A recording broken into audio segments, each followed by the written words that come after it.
কাঁচা আম পেকে যাচ্ছে আর আমি এখনও আচার বানাই নাই। চিন্তাটা করা যায় না? করা যায় না। আমি দিছিলাম অবশ্য আচার, কিন্তু আমার ফ্যামিলিতে সবাই আচার প্রেমী মানুষ, সবাই আচার পছন্দ করে, তো খেয়ে ফেলছে। অল্প একটু দিছিলাম কিছুদিন আগে, তো আজকে আবার দিতেছি। তো প্রথমে আমি কিছু কাঁচা আম কেটে ধুয়ে নিছি, তারপরে লবণ হলুদ মাখিয়ে এগুলো এখন রোদে দেওয়ার পালা। 4-5 ঘন্টা রোদে দিব, কিন্তু তার আগেই আকাশ মেঘলা হয়ে গেছে। যাই হোক, কোনো ব্যাপার না, যা রোদ হয়েছে তা ওই যথেষ্ট। তো এখন আচার রান্না করার পালা। তো প্রথমে আমি 1 কাপের মতো সরিষার তেল গরম করে 1 চা চামচের মতো পাঁচফোড়ন দিয়ে দিছি। তো এখানে আছে রসুন বাটা, আদা বাটা, সরিষা বাটা। তো প্রথমে রসুন বাটাটা দিব 4 চা চামচের মতো, আপনারা আপনাদের পরিমাণ অনুযায়ী দিবেন। তো 4 চামচ রসুন বাটা দিয়ে তারপরে কিছুক্ষণ ভেজে নিয়ে তারপরে দিয়ে দিচ্ছি এখানে আদা বাটা সেম 4 চামচের মতো।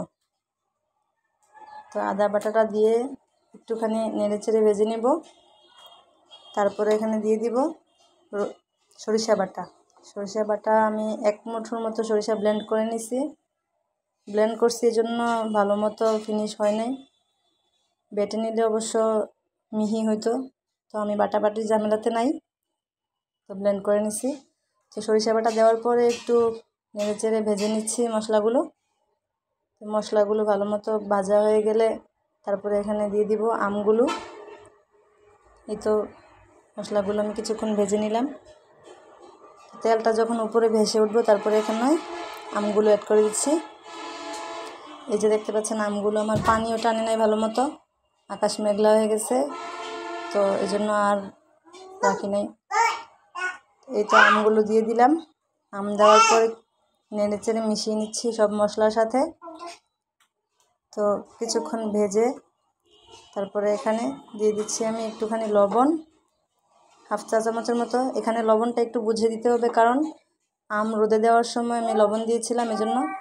তো আমি বড় চামচ দিয়ে প্রায় 3 চামচের মতো চিনি দিচ্ছি, 1 কাপের মতো হবে। তো আমি এবার বলেছে যে মিষ্টি করে আচার বানাতে, কারণ টক আচার পছন্দ করে না। আপনারা আপনাদের টেস্ট অনুযায়ী মিষ্টি কম বেশি দিতে পারেন। তো এই তো চিনিটা গলে গিয়েছে, এখন আমি দিয়ে দিব এখানে পাঁচফোড়ন।